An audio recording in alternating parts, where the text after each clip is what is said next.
So good day everyone. So today we're going to talk about the written literature by Susan Tower Hollis, which is the peasant who became king. So actually it is an Egyptian story. Okay. So before we're going to focus on my reflection and analysis about this literature, okay, first let us have the summary. Okay, for the exposition, okay, there were once two brothers. The eldest brother was named Anpu, and the younger one named Bata. Anpu had a house of his own, and he had a wife.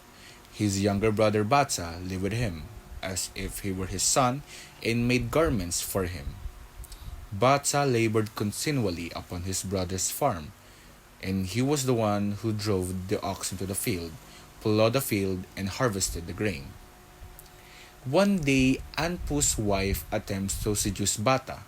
However, Bata strongly rejected her because he only sees her as a mother. When Anpu returned home from work, he found his wife lying in the floor, and it seemed as she had suffered violence from an evildoer. Then Anpu's wife lied by accusing Bata that he attempted to seduce her and beat her if she refused. And in the climax, in response to this, Anpu attempts to kill Bata, who flees and prays to the god Ra to save him. The god creates a crocodile infested lake between the two brothers, and finally, Bata were able to appeal to his brother and share his side of the events.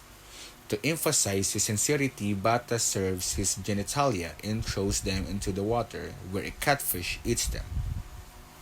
And the following action, after finding the truth, Bata took his departure and he went into the valley of the flowering acacia to build a new life for himself. Meanwhile, Anpu went home and killed his wife and cast her to the dogs. Anpu then realized the mistake he had done to his brother and abandoned himself to mourning for his younger brother, who found peace. Excuse me for that.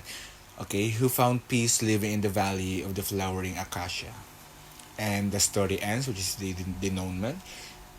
The story ends happily when Anpu and Bata reunited for more than 3 years. Bata becomes king and he appoints his elder brother Anpu as crown prince. They were at peace with one another and control of their country.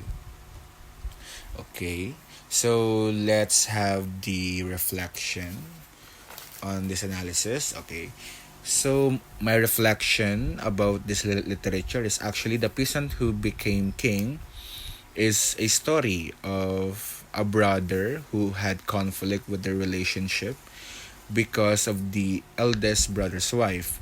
So the story began introducing Bata, the youngest brother of Anpu, which is the oldest brother. Okay, Bata works for Anpu that he even made him garments and works at the field of Anpu. Then one day Anpu's wife tried to seduce Bata but he refuses it, for he can only see her as a mother. When Anpu arrived at their house, he saw his wife lying on the floor.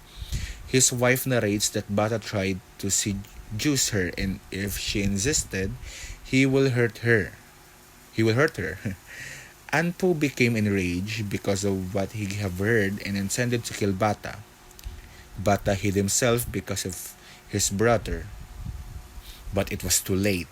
Anpu tried to kill his brother, but Bata prayed to the god Ra to save him. Then a lake with crocodiles appeared in front of them to separate the two. Then that's the time Bata explained himself, or his side of the story, that proved that Anpu's story is nothing but lies. After finding the truth, Bata took his departure and went into a valley of flowering acacia and started a new life. Later on, Anpu killed his wife. 3 years later, the two brothers reunited and Bata became king and appointed his brother Anpu as prince.